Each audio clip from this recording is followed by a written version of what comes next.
Hare Krishna. Welcome to my Radha Madhav channel. This is Sindhu here. I'm happy to be associating with you all after a short gap. Hope you enjoyed my previous video as much as I did, and how to offer obeisances. Right? And thank you all for your wonderful feedback and comments. Thank you. Please keep inspiring me like this.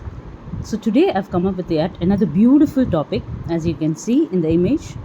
6 promises, 6 infallible promises by Lord Krishna in the Bhagavad Gita. See, we are seeing almost all of the topics pertaining to Bhagavad Gita, because Bhagavad Gita is the essence of all the Vedic knowledge, right? So Vedic knowledge is like our mother, as Krishna is like a father, right? And this Bhagavad Gita is also spoken directly by Sri Krishna. The merciful Lord left behind him the great teachings of this Bhagavad Gita, and all glories to his divine grace, Srila Prabhupada, for inspiring us and applying, this great literature in our day-to-day lives, right? So reading Bhagavad Gita is like directly associating with the Lord, and it's definitely, it's not different from the Lord, right? Hari Bol. So let's move on to the introduction and prayer, then we can start the topic. Nama Om Vishnu Padaya Krishna Preshtaya Bhutale Srimate Bhakti Vedanta Swamini Namine Namaste Saraswati Devi Gauravani Pracharini Nirvisesha Shunyavadi Pascharya Desha. Thank you, Hare Krishna. Yeah, so 6 promises of Lord Krishna in the Bhagavad Gita. Let me start with the introduction.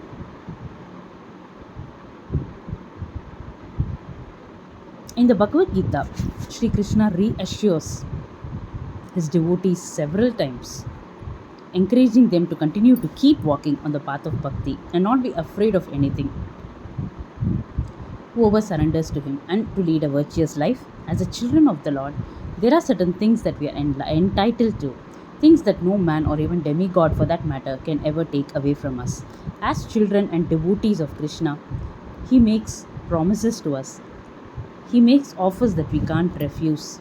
We are special to the Lord, and Lord lives in us, whether we are devotees or not. He is that inner voice, that inner guidance, that feeling of love we all have, the spirit, the soul. And because we are a part of him, these are his gifts to us. We have separated ourselves from God, and we have sinned against him, forgotten him, let go of him, refused to tell him, let him take the wheel. We just haven't let him in.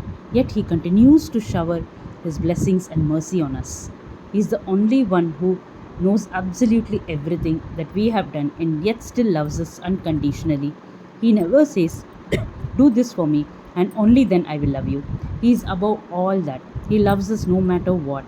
He makes these promises to show us his love, and he fulfills them to reciprocate our love.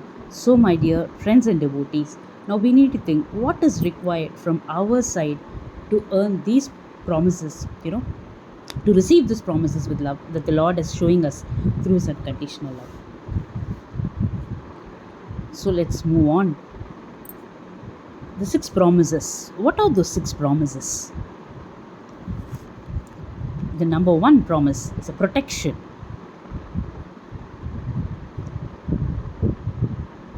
There are innumerable examples from the scriptures. See, as you can see, the 6 promises I have listed down, you can see in the image. The first one is protection, second is acceptance, third forgiveness, fourth love, fifth promise fulfillment of desires, sixth friendship and everlasting life. So let's see how Krishna says, and by a lot of examples and stories from the literatures, how Krishna never leaves us, right? So promise 1 is protection. A story from Mahabharata war.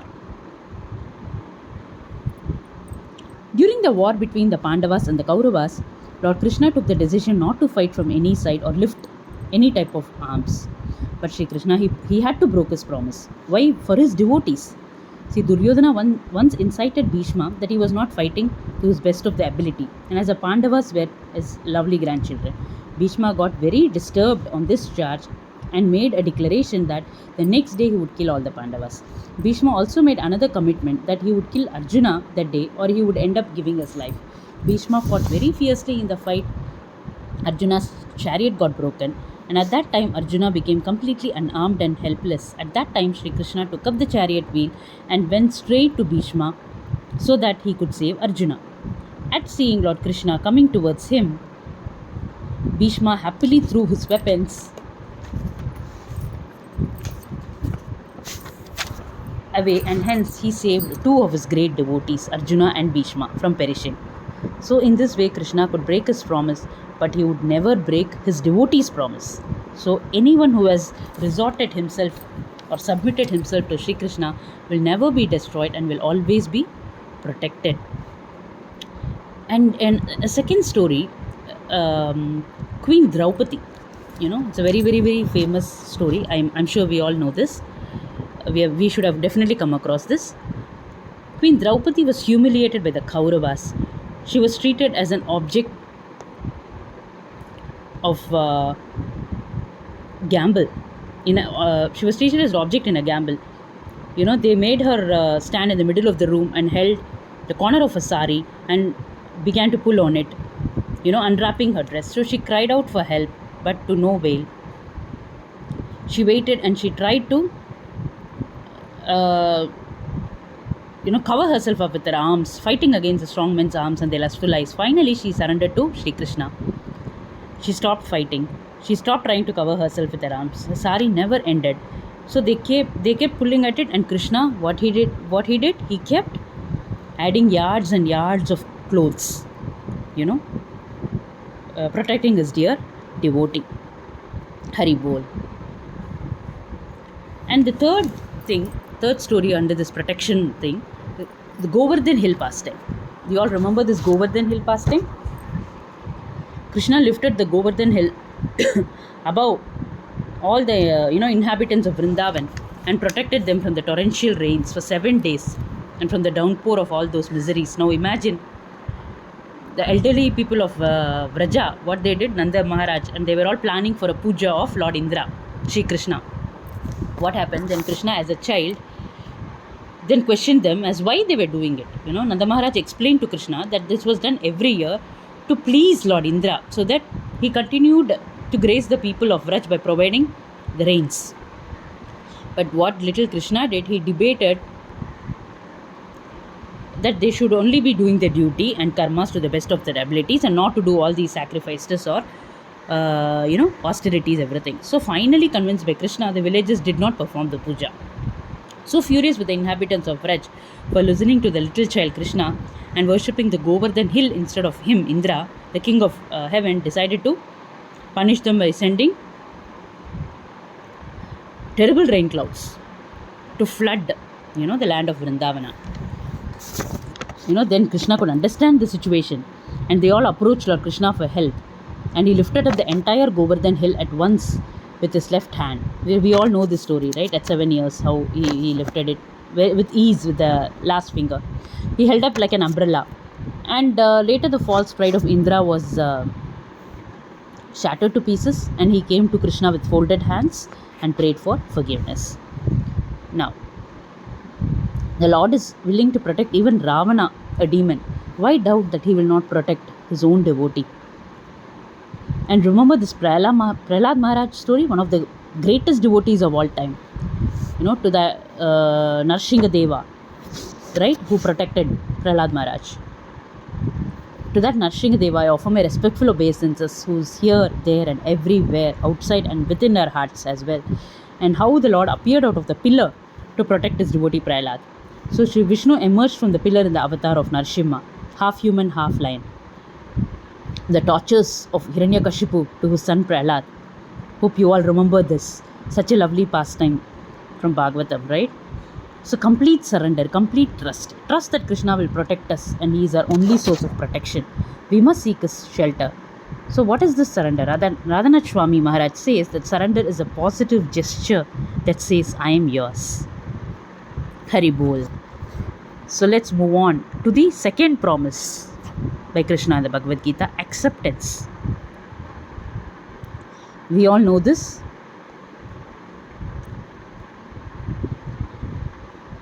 This is from the Bhagavad Gita verse 9 chapter 26th verse. We have seen this, all these verses, it's like a revision of all these verses we have seen in various subtopics, but this is a gist of all, because the topic is the promises of Krishna in the Bhagavad Gita. So in the 9th chapter, Krishna says, if one offers me with love and devotion even a leaf, a flower, a fruit, or a water, I will accept it. Also, there is a verse in Bhagavatam 10.81.3. Krishna says, I regard as great even the smallest gift offered by my devotees in pure love, but even greatest offerings presented by non-devotees do not please me. Now, how can we get Krishna to accept us and our offerings? So the simple thing is add love to your offering, right? Means our intention to offer should be from the heart. That is a point to be noted here. Add love to your offering. My grandma always used to tell me when I was a kid, Lord doesn't always look for gold or silver or for high riches or biggest riches. Best gifts is that he just wants our love, and whatever we give, even if it's a small coin, a small flower, a leaf, that with love and devotion, that is what matters, right? Is that really so hard to give that one person who deserves it the most, right? We should have an extra effort to give him the things he likes. That is what we would do to our friends and loved ones, isn't it? Of course, since Krishna is the ultimate supreme personality, this relationship what we have with Sri Krishna is extra special, right? So that's something transcendental beyond all these relationships which we are seeing in this material plane. So let's move on to the third one. What is the third promise? Forgiveness, mercy, love. So in the 9th chapter 30th verse, Krishna says, even if one commits the most abominable actions, sinful action or very wrong action, if he is engaged in the devotional service, what does Krishna mean by that? If he is engaged in chanting and worshipping me, he is to be considered saintly because he is properly situated in his determination. This means we shouldn't take it to encourage bad deeds. It's an offense to knowingly commit a sin or perform wrong activity and claim that we will be forgiven because we are chanting. So Krishna will always protect us in whatever wrong we do, whatever mistakes we do. No. See, we cannot escape from such things which is done knowingly. This verse also, it serves as a motivation for those who stumble along the devotional path, but they are very, very, very sincere, right? So in this verse, you can go through the Srila Prabhupada's purport. It's very, very, very insightful purport. I don't think we have time to cover that. So let's,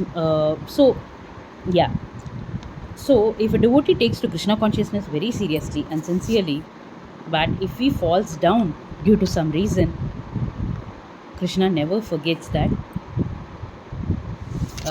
sincere service which he or she had rendered.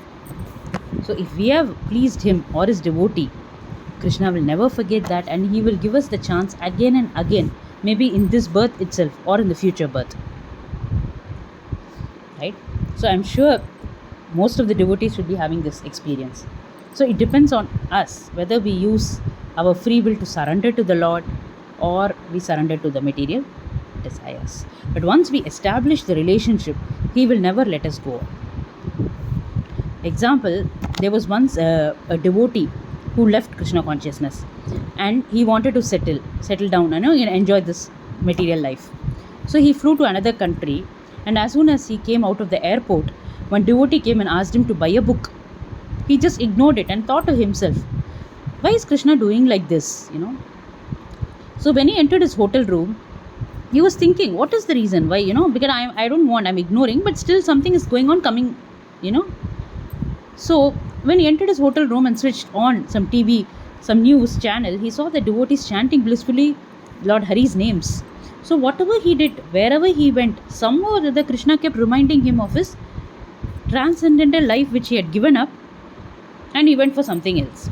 So that's when he understood that Krishna is so merciful and kind that he is never going to let me go, irrespective of however foolish I am or however ignorant I am, however disobeyed I did, disobedience, everything. And that changed the devotees, mood a lot. So he returned back to the temple and he dedicated himself wholeheartedly in the service of the Lord. Right? A big haribol. And of course, Krishna likes to serve his devotees, as we saw earlier. He loves his devotees, and he finds joy in rendering service to his devotees. He's bound to us, because we have uttered his holy names. We feel indebted to us because we have thought of him and loved him. A very crude example: if you have a child and your child receives immense love and affection from somebody else, would you not appreciate that person for loving your child? Similarly, when we love and serve Krishna's children, Krishna's devotees, Krishna becomes pleased with us. Right? The fourth one, the forgiveness and love we saw. Next is fulfillment of desires. Right? Everything that can be achieved by the fruitive activities. This is according to the Bhagavatam verse 11.20.32-33 verse. It's given. Everything that can be achieved by fruitive activities, penance, knowledge, detachment, mystic yoga, charity, religious duties, and all other means of perfecting life is very easily achieved by my devotees and their loving service to me. So what Krishna declares here, that whatever my devotee asks, it will be given. Be it a financial requirement, or be it whatever, be it a promotion to heavenly planets, or a very good rise in the job designations, or be it liberation, or even to the extent of going back to his abode, to Krishna Lok, Golok Vrindavan. He is ready to sanction it. Such is the love, and such is the his very what is it? He fulfills his desires of all the devotees, right, who loves him. And the last promise, the fifth, sixth, last two we are going to see now: friendship and everlasting life. Of course, who can forget this divine, beautiful promise? I'll just recite the verse from the 4th chapter, 7th verse. Yata yata hi dharmasya glanir-bhavati bharata atyutanam adharmasya tadatmanam shrijamyaham. So, what Krishna says here? Whenever and wherever there is a decline in the religious practice and descendant of Bharata, and a predominant rise of irreligion, at that time I descend myself. See, so what are these? All these promises, each promise only magnifies the extent of Krishna's love for his devotees. And this one more story. Do you remember the story of Ajamil, the exalted saint who was taken over by the material desires? If you go into the Bhagavatam, you can see the detailed story of Ajamil, how he called his son named Narayana, and at the time of the death, how he was, the Yamaraj could not take him, simply because he had uttered the holy name of Krishna. He didn't even realize that, but without his knowledge, calling his son, he got that, the deliverance, So such is the power of this holy name. It can deliver us of all the sins. This is the biggest promise, I think, a big haribol. See, imagine when such a sinful person, he was benefited greatly by this holy name, then what to talk of the pure souls, pure devotees like us, who chant to Krishna with love and devotion, right? Thanking the Lord for everything in our lives. Remarkable, isn't it? So many like these examples. Also Kamsa, right? Kamsa, you can say he was constantly 24/7 thinking of Shri Krishna only. but not as a lover or friend or something. As an enemy he was thinking. But again he also attained liberation. So Krishna bestows mercy even on those who are against him or envious of him, right? So the Lord is so merciful that he continues to watch each and every soul, whether he's a devotee or not a devotee, so there should be no other place that we would want to go other than this permanent, our real eternal home, which is Krishna's abode. Hari Bol. So we saw all these 6 promises. You can see in the image how he is the best protector, best acceptor, best forgiver, best lover, best fulfiller, best friend, and who gives us the everlasting eternal life, right? Hari Bol. So to conclude,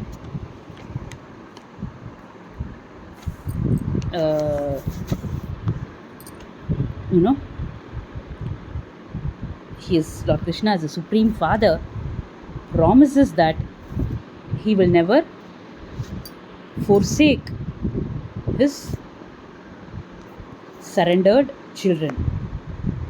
That is his promise, and will personally take care of them. And at the same time, he instructs that we should never leave his hand. So some nectarian verses supporting these promises I would like just to add and conclude my today's video. In 9th chapter, Krishna says, those who worship me with devotion, we saw this verse also, meditating on my transcendental form, to them I carry what they lack and preserve what they have. And become conscious of me, you will pass over all the obstacles of conditioned life by my grace. We have seen a couple of other verses. This is the one of the important verses too. Ananya chintayanto mam ye jana paryupashyate tesham nityabhiyuktanam yogakshemam vahamyaham. Means I carry what they lack and preserve what they have. Right? Krishna says here. And if, however, you do not work in such consciousness, but act through false ego, not hearing me, and you will be lost. Krishna says that also. And in BG 9.31 verse, he says, my devotees will never perish. And in 18 chapter 65 verses, he says, I promise you, when you always think of me and become my devotee, you will come to me without fail, because you are my dear friend. And last but not the least, the most famous sloka of Bhagavad Gita, abandon all varieties of religion and just surrender to me. Yes, you got it. Sarva dharman parityagya mam ekam sharanam vraja ham tvam sarva papebhyo moksha ishyami ma suchaha. So Krishna says ma suchaha means do not fear, I shall deliver you from all the sinful reactions. Hari Bol. So I would like to end this thing here by reading out the article for you all. Like every video we do this, right? Read the article at the end of the video.